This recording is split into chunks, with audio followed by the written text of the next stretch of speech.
द्वापर युग में पृथ्वी पर राक्षसों के अत्याचार लगातार बढ़ने लगे। पृथ्वी गाय का रूप धर भगवान ब्रह्मा और विष्णु के पास गई। हे भगवान, धरती पर राक्षसों के अत्याचार बढ़ते ही जा रहे हैं, कुछ कीजिए प्रभु। हे नारायण, अब आपको पृथ्वी की रक्षा के लिए धरती पर 8वें अवतार के रूप में अवतरित होने का समय आ गया है। ठीक है ब्रह्मदेव, मैं पृथ्वी का उद्धार करने के लिए मानव रूप में जन्म लूंगा। भोजवंशी राजा उग्रसेन मथुरा के राजा थे। उनका पुत्र कंस बहुत ही अत्याचारी स्वभाव का था। कंस ने उग्रसेन को राजगद्दी से उतारकर कारागार में डाल दिया। सैनिकों, पिताजी महाराज को काल कोठरी में डाल दो। आज से मथुरा नगरी में कंस का राज चलेगा। आज से महाराज उग्रसेन यहाँ बंदी बनकर रहेंगे और मथुरा नगरी पर मैं राज्य करूंगा। आशीर्वाद दीजिए पिताजी महाराज। कंस, तू मेरा पुत्र है, ये सोचकर मुझे लज्जा आ रही है। देखना, एक दिन तेरे पाप का घड़ा अवश्य भरेगा। कंस की छोटी बहन देवकी के विवाह की तैयारियां चल रही थी। देवकी मथुरा के राजा उग्रसेन के छोटे भाई देवक की पुत्री थी। ये कंस की चचेरी बहन थी। अरे भैया कंस, आइए। प्रिय बहना देवकी, कल तुम इस महल से विदा हो जाओगी। तुम्हारे बिना ये महल सूना हो जाएगा। भैया कंस, आप मुझे बहुत याद आओगे। अगले दिन देवकी का विवाह वसुदेव नामक यदुवंशी सरदार से संपन्न हुआ। महाराज वसुदेव, मैं अपनी बहन देवकी से बहुत स्नेह करता हूँ, इसलिए देवकी बहन को मैं स्वयं अपने रथ पर ससुराल विदा करके आऊंगा।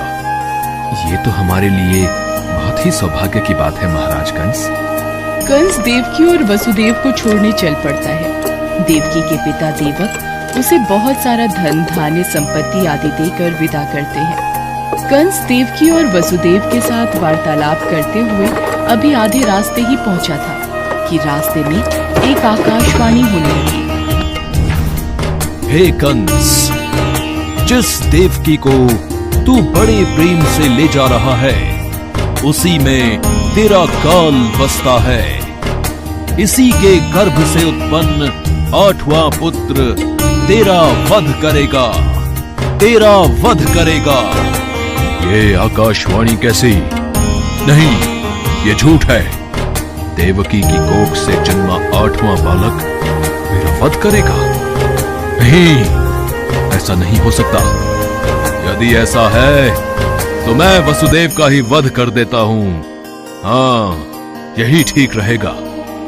फिर मुझे कोई डर नहीं। नहीं भैया, इनका वध मत करो। मैं आपके आगे हाथ जोड़ती हूँ। मेरा सुहाग मत उजाड़ो भैया कंस। मैं आपसे वादा करती हूँ, मेरे गर्भ से जो भी संतान पैदा होगी उसे मैं तुम्हें सौंप दूंगी, पर इन्हें मत मारो भैया।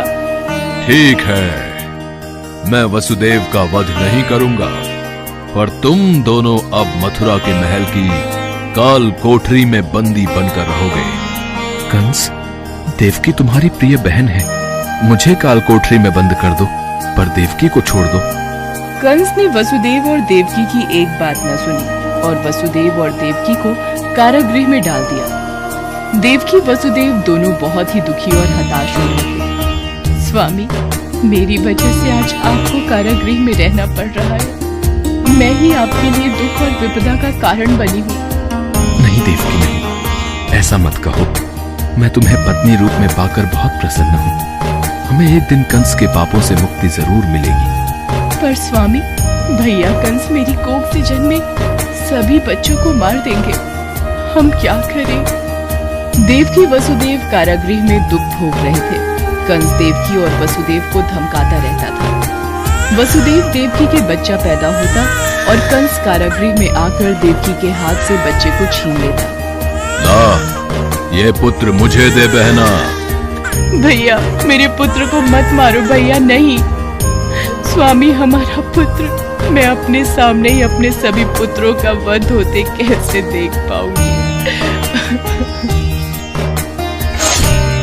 देवकी बेहोश हो जाती है। हे ईश्वर, कोई रास्ता दिखाओ। कंस के अत्याचारों से हमें कब मुक्ति मिलेगी प्रभु? देवकी, आंखें खोलो। कंस बहुत ही क्रूर और अत्याचारी राजा था, जिससे प्रजा बहुत डरती थी। दुराचारी कंस ने वसुदेव देवकी के 7 बच्चों को जन्म लेते ही मार डाला। अब 8वां बच्चा होने वाला था। देवकी के 8वें पुत्र के जन्म का समय निकट आ रहा है, इसलिए पहरा और भी बढ़ा दिया जाए। जो आज्ञा महाराज कंस। देवकी वसुदेव के कारागृह में बंदी रहने की बात नंद गांव में वसुदेव के मित्र नंद के कानों तक भी पहुंची। दुराचारी महाराज कंस ने वसुदेव और देवकी को कारागृह में बंदी बना रखा है। देवकी के 8वें पुत्र के जन्म का समय निकट आ रहा है और इधर यशोदा को भी बच्चा होने वाला है। मुझे उनकी सहायता करनी होगी। 8वें बच्चे की रक्षा का उपाय सोचना होगा। जिस समय वसुदेव देवकी को पुत्र पैदा हुआ, उसी समय संयोग से यशोदा के गर्भ से एक कन्या का जन्म हुआ, जो और कुछ नहीं सिर्फ माया थी। भाद्रपद के कृष्ण पक्ष की अष्टमी को रोहिणी नक्षत्र में श्री कृष्ण का जन्म हुआ। उनके जन्म लेते ही जेल की कोठरी में प्रकाश फैल गया। वासुदेव के सामने शंख चक्र गदा एवं पद्मधारी चतुर्भुज भगवान ने अपना रूप प्रकट कर कहा, वसुदेव, मैं बालक का रूप लेकर देवकी के गर्भ से जन्म ले चुका हूँ। मेरा ये अवतार कंस के संहार के लिए ही हुआ है।